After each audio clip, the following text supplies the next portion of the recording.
del desaparecido. Yo soy la existencia del que ya se ha ido. Pasamos en este momento entonces a hacer una presentación del volumen testimonial a través de su pedagogía itinerante denominada lectura ritual. Es la apuesta de socialización que diseñó el equipo para compartir, cuando los pájaros no cantaban, historias del conflicto armado en Colombia. El material sonoro que se escuchará fue recogido en decenas de viajes y diseñado por parte del equipo del volumen bajo la dirección del comisionado Alejandro Castillejo. La pieza sonora que escucharemos al final es una co-creación entre él y el artista Andrés Torres, quien nos acompaña desde el día de ayer, estrenada hace muy poco en la legendaria exhibición Documenta 15 en Kassel, Alemania. Esta presentación la tuvimos gracias nuevamente a uno de nuestros aliados, el Instituto Capaz. El nombre de esta pieza es Murmullos y junto con toda la instalación, lectura, performance, estará en septiembre en México, acompañado de familiares de desaparición, y en Inglaterra, estrenándose a finales de año en el mundo más académico y artístico.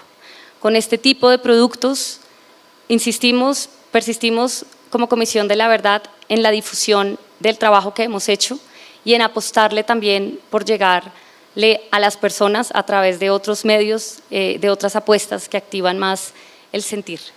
Las lecturas rituales nos hablan de un legado en un sentido radical de la palabra. Etimológicamente, legado proviene del latín legare o ligare, que traduce legar o ligar, es decir, conectar o relacionar. Aquí, el texto, el sonido y la sacralidad del encuentro legan y se ligan con el porvenir, que no es lo mismo que el futuro. Si una comisión de verdad es un dispositivo de escucha, nosotros llevamos esa idea a su extremo material. Este gesto sacramental lega lo inefable de la experiencia de la violencia y hace al testimonio de guerra, cuando es escuchado genuinamente en sus propios términos, parte del patrimonio inmaterial, de aquello que se siente como propio. Por eso el volumen testimonial es una apuesta por una memoria integrativa. Es el mismo símil de una cicatriz que con los años se va incorporando a la piel, entretejiéndose con sus arrugas de forma casi natural. Y por eso hay en el dolor colectivo la posibilidad de una herida que se hace propia, una unión y disrupción del cuerpo. Puestas unas junto a otras, las historias nos entregan y nos ligan entre nosotros, como dijera el filósofo y escritor Emmanuel Levinas, un sentido en medio de un momento de incertidumbre. El relato es esa urdidumbre invisible. Cuando los pájaros no cantaban es un tejido afectivo, un conjunto de historias dentro de historias, y su lectura una pedagogía itinerante. Su didáctica es la de la penumbra o la oscuridad en la que estamos, la de la cancelación de la mirada en una sociedad que es ocular, visual. Su espíritu es juguetón, aventurero con los sonidos. De las malocas del Amazonas a las cúspides de las serranías, de las periferias y los centros urbanos a los meandros de los ríos, la palabra leída ha trasegado por el país, paso a paso, con calma, casi en silencio. Escuchar es un acto corporal, porque oímos en todos los lenguajes de la piel y con todos los sentidos.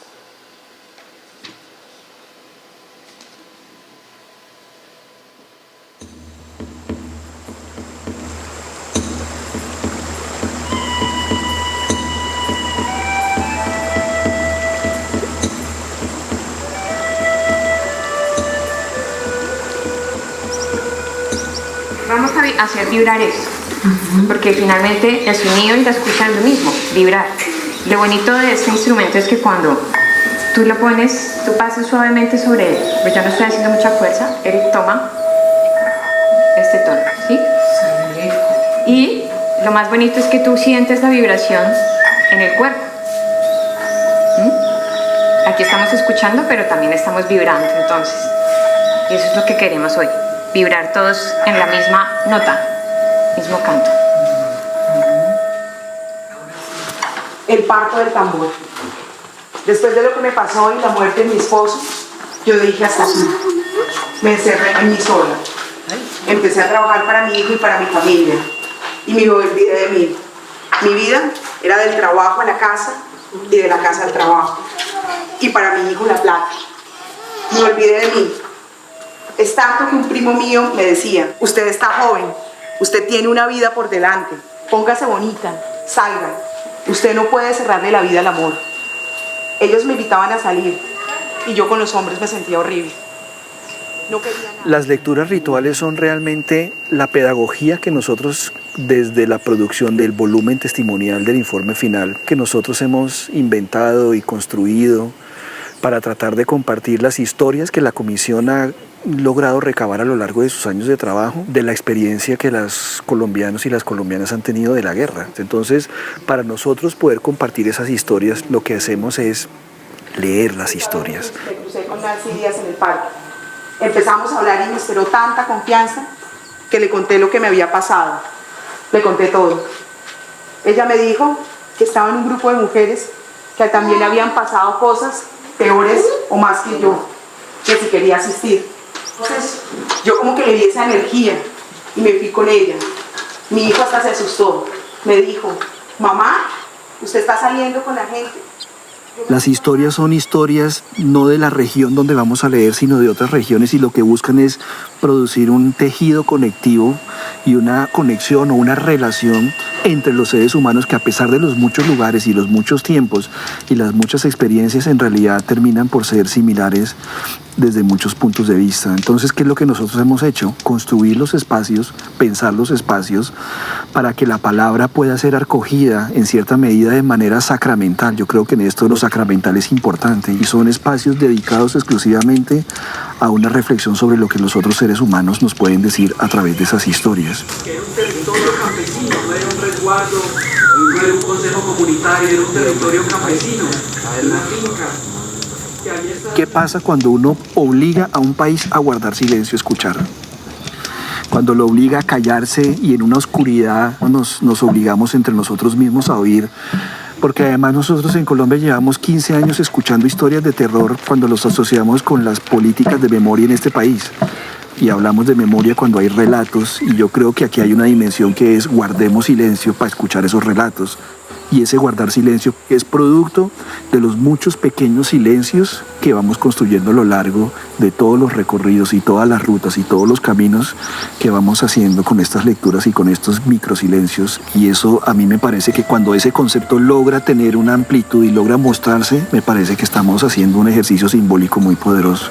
Vamos a ver las cantaoras, allá Lumila está lista toda hora. Vamos a llegar donde Claudina, allá está Arsenia,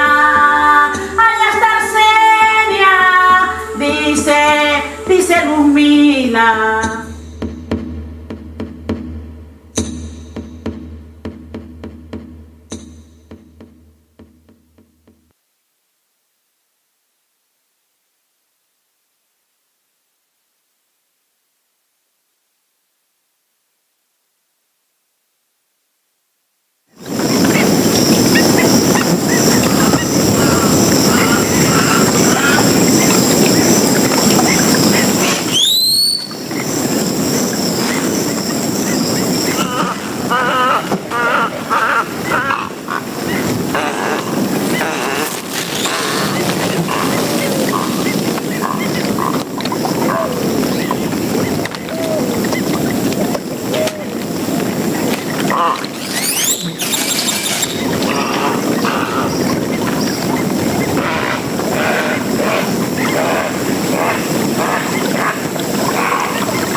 por el derecho a que no nos jodan. Nosotros, desde la vivencia de los hip hoperos, hemos explorado este territorio y hemos generado ciertas miradas críticas. En estos años hemos vivido en un territorio miserable. Acá se encuentran los mayores megaproyectos a nivel de vivienda de interés social y de interés prioritario. El proyecto Metro, el relleno de escombros en el perímetro suroccidental, las prácticas de minería en Cerro Gordo, también los 2 ríos que se conectan cerca del Cabildo Muisca de Bosa San Bernardino y que son una pudrición.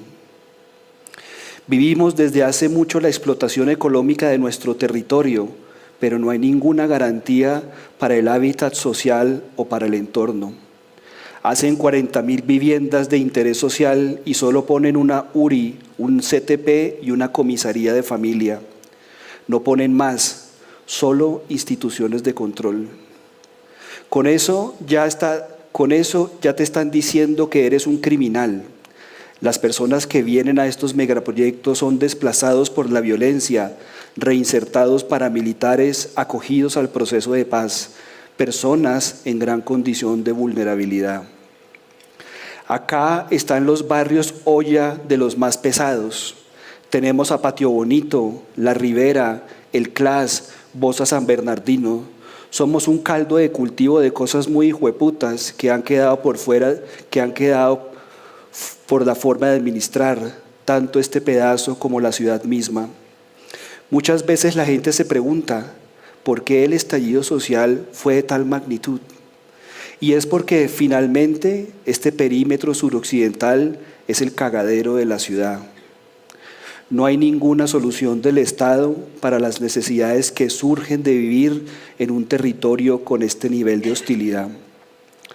Con el COVID todo se complejizó aún más. Si tú haces un barrio global de este pedazo, te das cuenta que los ejercicios económicos más fuertes dentro de la población humilde son de reciclaje, de ventas ambulantes. Ejercicios supremamente autónomos e independientes, porque finalmente no tenemos ninguna fuente de empleo a nuestro alcance. Nos han visto como el rincón donde puedes esconder toda la basura. Y finalmente, el 21N, todo estalló. En cierto punto, hubo una arremetida militar muy fuerte en la que dejan sembrados a los policías como si fueran árboles, en los espacios comunes del territorio. No podías entrar al parque, no podías estar ni ser correteado, sin ser requisado o retenido. Te estabas fumando un bareto o qué sé yo, estabas hablando con alguien y te mandaban un operativo de 10 o 12 tipos y ¡pum! Motos y el dron encima tuyo.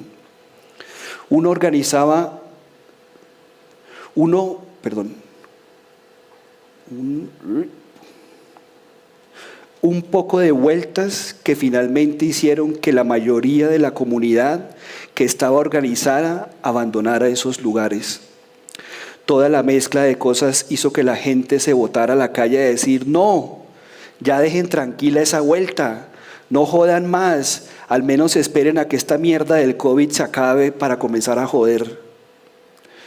Una de las cosas que generó que el estallido social fuera tan áspero es que en la pandemia la policía se sentía dueña de la calle. Quítate, éntrate, métete, decían. La gente comenzó a vivir ese control y ese abuso, pero nosotros, los jóvenes, lo hemos vivido desde hace mucho tiempo. Váyase del parque, acá no pueden estar. No lo quiero ver aquí, decían los policías. Eso es lo que nosotros hemos comido durante años. La forma como la fuerza pública trata al joven de la periferia es algo supremamente marcado en todos nosotros. Y que vengas a meterle el dedo a toda la gente de la misma forma que lo haces con los jóvenes, comienza a generar un rechazo colectivo. Y cuando hay un chispazo, todo el mundo se prende. Hay un punto en el que se llena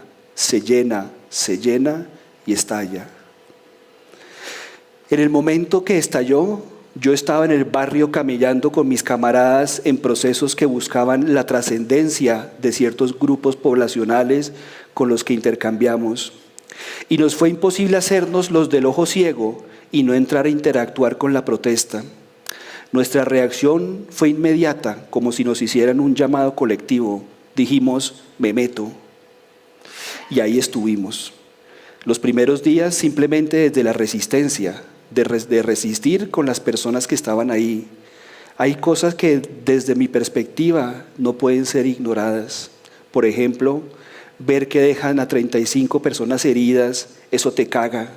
A mí en lo personal me cargaba de ira, de furia, de frustración y de ganas de salir al otro día. Cuando comenzamos a interactuar con el espacio humanitario, entendimos otras dinámicas paralelas al tropel. Nos encontramos una realidad política y unos nortes claros, reales, populares y dentro de la ley. Finalmente, no queríamos que nos encanaran, queríamos resistir desde nuestros derechos y nos comenzamos a casar con esa forma de resistir, ayudar con la olla, interactuar en los eventos, sacar una marcha móvil con hip hoperos. Armamos una red de apoyo con varias organizaciones y nació la idea de crear una especie de guardia comunitaria que intentaría mitigar ciertas violencias puntuales que había en el espacio. De ahí nosotros conformamos algo que se llamaba las ñangas. Era como un grupo de personas de barrio que estaban a disposición de entrar a mediar violencias puntuales. También lo hicimos para limpiar nuestro nombre y mostrar la causa real por la que estábamos ahí. Justo en ese momento había todo un bombardeo mediático que lo que intentaba era desconfigurar nuestra imagen con la gente que forma su realidad a través del televisor. Como hip hoperos seguimos trabajando por el barrio, por la gente, por la cultura, intentando construir comunidad. Prevenimos las violencias entre los jóvenes. ¡Hey! No se den tan duro en la cabeza. No nos pongan visajes a rodar y esas vueltas, parcero. Más bien, hagamos comida con la gente. Hagamos una colecta para que el vecino que necesita. Montemos un lugar para que presenten los artistas acá. Generemos espacio para los jóvenes del barrio. Acá seguimos construyendo barrio, luchando, con la policía encima, como siempre, pero sin parar, nunca parar, por el derecho a que no nos jodan más, a que nos dejen vivir tranquilos.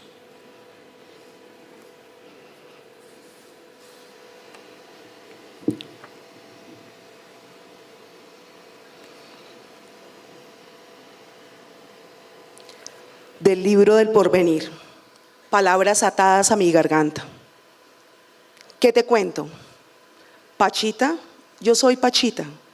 Entre más trabajo paso, vivo con más alegría, porque los mismos trabajos me sirven de compañía. Pachita nació en la ribera del río Tapaje. Se creó en una quebrada, en una microcuenta llamada Agua Prieta. Como usted puede ver, esa microcuenta de allá, esos ríos no tienen escuela. O sea, Pachita en el río Tapaje, en la vereda Pambilero, iba un mes a la escuela, pero al otro mes sus padres se la llevaron a la quebrada a cosechar, a hacer sus cosas que hacían de trabajo. Y Pachita se iba con ellos para cuidarle sus hijos. ¿Qué hacía Pachita? Ya no iba más a la escuela, pero me acuerdo tanto, Pachita entrando por la quebrada hacia una esquina. Los papás de uno le ponían un tal varado en medio de la canoa y le ponían una cobija de esas peludas y uno ahí se sentaba. La mamá en la proa y el papá en la punta cantando de noche, cantando, cantando, y uno ahí medio dormido escuchando ese canto.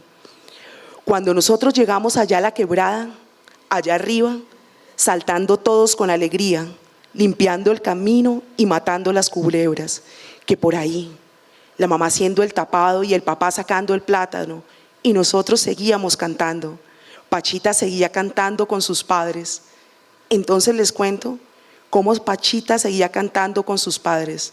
Pachita y la hermanita se llama Silveria, empezaron a pescar en los recodos y Pachita seguía cantándole hasta los pescados.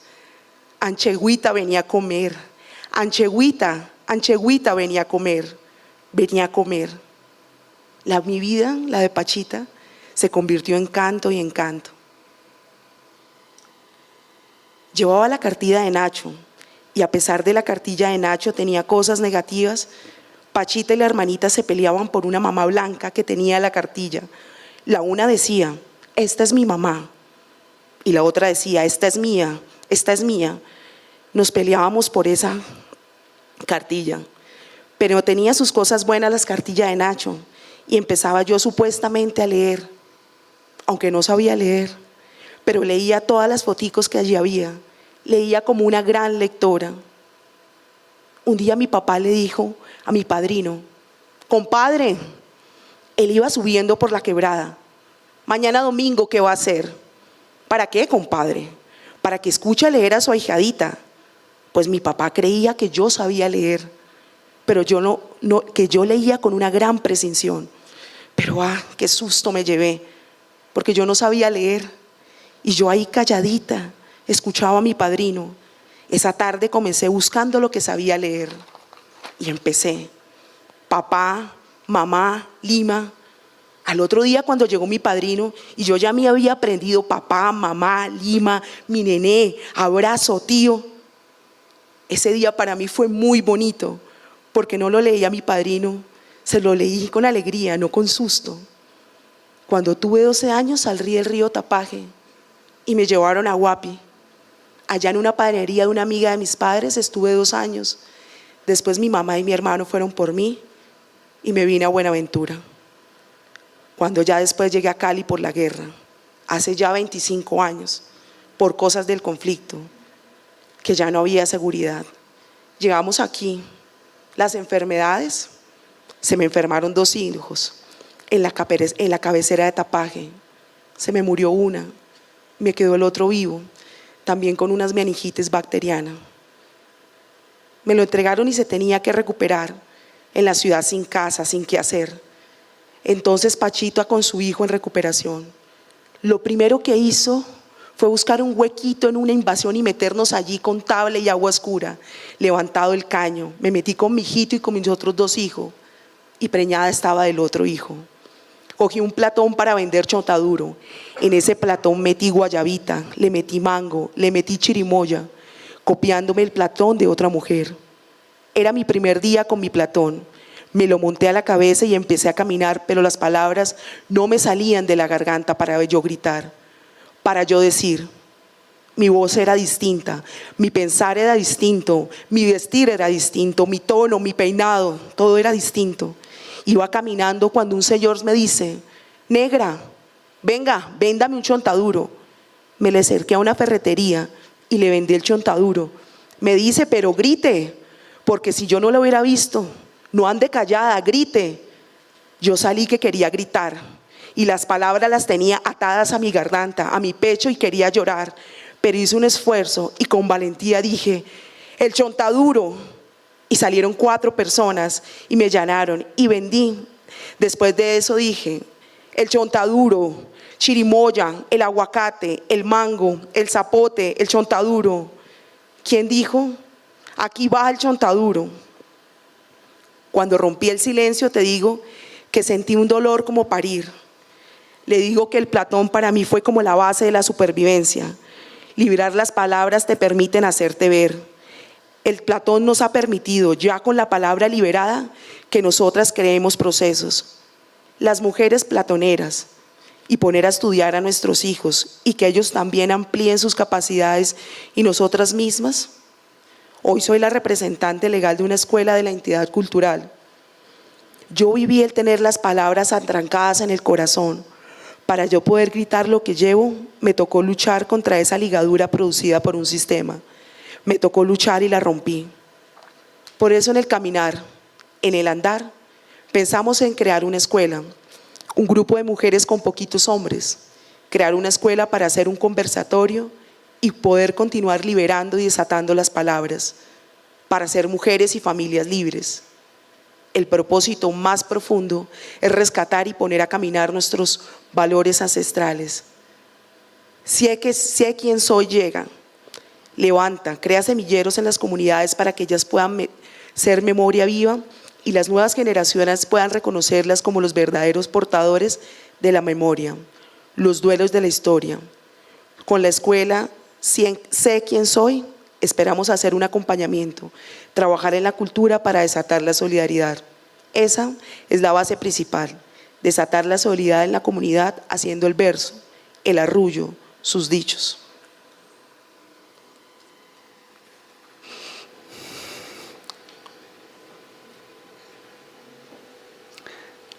La pregunta por la voz de la naturaleza siempre estuvo presente en el volumen de testimonios.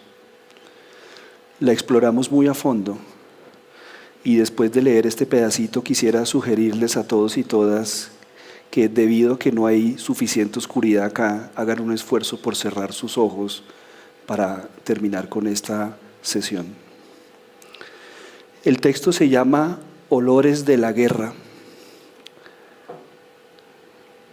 Que cómo es un mangle ahora, me dice un colega. Es un mangle triste. Había una relación entre espíritus, entre dos seres, el ser humano y ese ser que es un territorio, el mangle. Hablar del mangle o del manglar es hablar de los tasqueros, de los cangrejos, de las pianguas o los moluscos. Es hablar del mismo árbol de nato, es hablar de ese olor a marea. El mismo olor que me decía un día, aquí hay cangrejos. O sea, cada animal soltaba su aroma y ese aroma era vida. Con la violencia se cambia esa relación armónica y ese uso del territorio. El manglar no estaba enseñado a ese uso, se confundió, sintió miedo. El manglar conocía nuestros pasos, nuestras voces y nuestros olores. No conocía ni el paso ni el olor de la guerra, igual que nosotros, se confundió. Al manglar se le entraba en canoa, no en lancha. No se entraba con olor a gasolina y se entraba en canoa por varias cosas. Primero, lo que significa el respeto. Segundo, porque si se entraba con mucha bulla, no conseguías las especies que habían ahí. Las especies están también desplazadas. Y las que siguen ahí se han reinventado en su forma y caparazón, así como nosotros que estamos en el territorio porque nos hemos reinventado para permanecer en él. ¿Por qué el manglar es una víctima? El manglar fue obligado a hacer. Estaba acostumbrado a nuestros pasos, nuestras voces, nuestros olores, a darnos el fruto para que lo conservemos. Nosotros también le hacíamos un aporte al manglar, cuidándolo. Si veíamos una pepa que daba semilla, la poníamos en su sitio. Los violentos miraron al manglar como un refugio. Ese manglar, que era un espacio de generarnos vida, lo usaron para generarnos terror, muerte, zozobra y miedo. Y el manglar lo sintió, por eso tiene miedo y está triste. Su impotencia no es la misma, sus raíces no son las mismas, ya no es imponente. El manglar generaba autoridad, paseársele al lado y que la raíz te parara todo al lado tuyo. Ya no, sus raíces son secas, flaquitas, el brillo en su piel no es el mismo. Hoy no podemos ir al manglar con la misma función que íbamos antes. Íbamos a cosechar, pero íbamos en paz y en relación con Él. Hoy entramos con miedo y Él siente mucho miedo.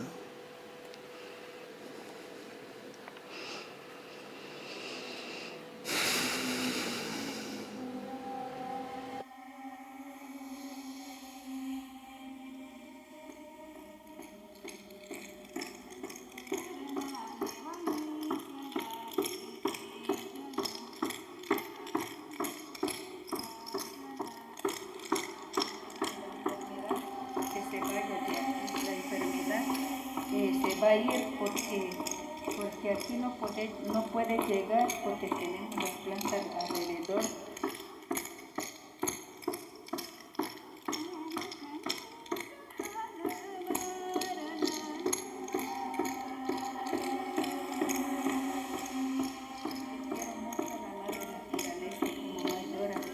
De eso yo vivo. Si yo me voy en alguna parte, me voy a mi chagra, me voy al monte primero, me arrodillo ante la madre naturaleza porque ella es que me está protegiendo muchísimo. Y lo mismo el agua es vida para nosotros y el sol que es la luz, que la luz también nos proteja bastante.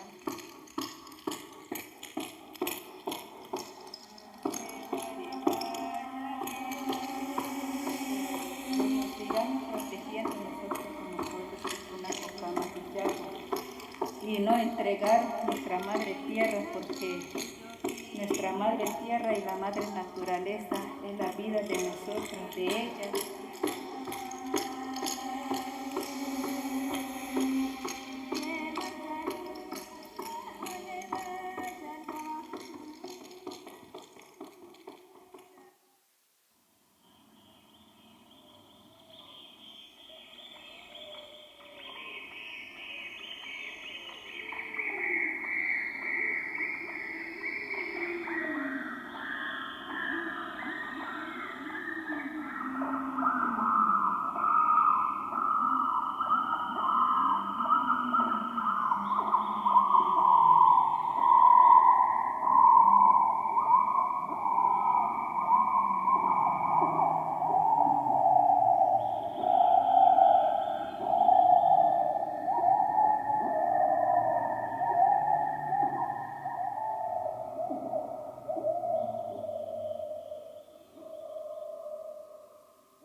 Llegaste a Cuautla, aquí está. Y te queda.